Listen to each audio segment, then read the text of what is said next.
باللہ من الشیطان الرجیم بسم اللہ الرحمن الرحیم۔ نبی کریم صلی اللہ علیہ وسلم کے صحابہ کا اخلاق۔ حضرت عبداللہ ابن عمر رضی اللہ تعالیٰ عنہ فرماتے ہیں کہ قریش کے 3 آدمی ایسے ہیں جن کے چہرے سب لوگوں سے زیادہ خوبصورت ہیں اور جن کے اخلاق سب سے زیادہ اچھے ہیں اور جن میں حیا سب سے زیادہ ہے۔ اگر یہ حضرات تم سے بات کریں تو کبھی غلط بات نہیں کریں گے اور اگر تم ان سے کوئی بات کرو گے تو وہ تمہیں جھوٹا نہیں سمجھیں گے۔ وہ حضرات حضرت ابوبکر صدیق ہیں، حضرت عثمان بن عفان ہیں اور حضرت عبیدہ بن جراح رضی اللہ عنہ ہیں۔ حضرت حسن رضی اللہ تعالیٰ عنہ فرماتے ہیں کہ نبی علیہ الصلوۃ والسلام نے فرمایا، اپنے صحابہ میں سے جس کے بھی اخلاق پر گرفت کرنا چاہوں تو میں کر سکتا ہوں، بس ایک ابو عبیدہ بن جراح ایسے ہیں کہ میں ان کی گرفت نہیں کر سکتا۔ حضرت عبد الرحمن بن عثمان قریشی رضی اللہ تعالیٰ عنہ فرماتے ہیں کہ ایک مرتبہ نبی علیہ الصلوۃ والسلام اپنی بیٹی کے پاس تشریف لے گئے۔ حضرت عثمان کا سر دھو رہی تھیں، مطلب حضرت عثمان ان کے خاوند تھے۔ تو حضور علیہ الصلوۃ والسلام نے فرمایا، اے بیٹا ابو عبداللہ یعنی حضرت عثمان کے ساتھ اچھا سلوک کیا کرو، کیونکہ میرے صحابہ میں سب سے زیادہ ان کے اخلاق مجھ سے مشابہ ہیں۔ حضرت ابو ہریرہ رضی اللہ تعالیٰ فرماتے ہیں، ایک مرتبہ نبی علیہ الصلوۃ والسلام کی بیٹی حضرت عثمان رضی اللہ کی اہلیہ محترمہ حضرت رقیہ رضی اللہ تعالیٰ عنہ کے پاس میں گیا۔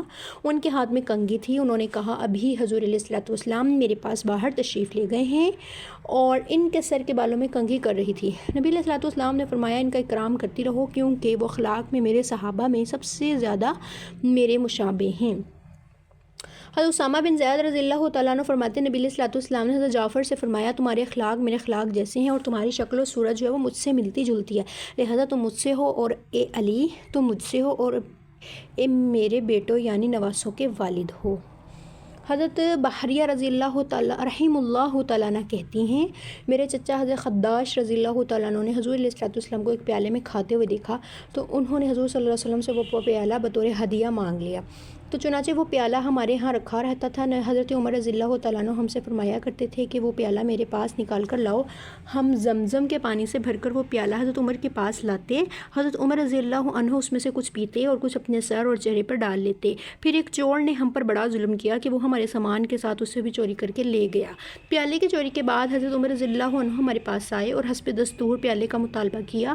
ہم نے کہا، امیر المومنین وہ پیالہ تو ہمارے سامان کے ساتھ چوری ہو گیا۔ تو حضرت عمر رضی اللہ عنہ نے فرمایا، وہ چور تو بڑا سمجھدار ہے جو حضور علیہ الصلوۃ والسلام کا پیالہ چرا کر لے گیا۔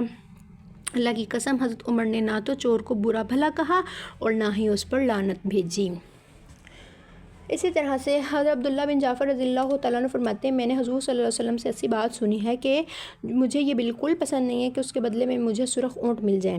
میں نے حضور صلی اللہ علیہ وسلم کو یہ فرماتے ہوئے سنا کہ جعفر کی صورت اور سیرت جو ہے وہ مجھ سے بہت ملتی ہے، اور اے عبداللہ، اللہ کی ساری مخلوق میں تم اپنے والد کے سب سے زیادہ مشابہ ہو اور والد حضور صلی اللہ علیہ وسلم کے مشابہ ہیں، تو میں بھی حضور صلی اللہ علیہ وسلم کے مشابہ ہو گیا۔ حضرت سالم رحم اللہ تعالیٰ عنہ فرماتے ہیں کہ حضرت ابن عمر نے کبھی بھی کسی خادم کو لعنت نہیں کی، بس ایک مرتبہ ایک خادم کو لعنت کی تھی تو اسے آزاد کر دیا تھا۔ حضرت ظاہری رحم اللہ تعالیٰ عنہ کہتے ہیں کہ ایک مرتبہ حضرت ابن عمر نے اپنے خادم کو لعنت کرنے کا ارادہ کیا اور ابھی اتنا ہی کہا تھا کہ اللہ اس پر لا کہہ کے رک گئے اور لفظ پورا نہ کیا اور فرمایا، میں اس لفظ کو زبان سے کہنا نہیں چاہتا۔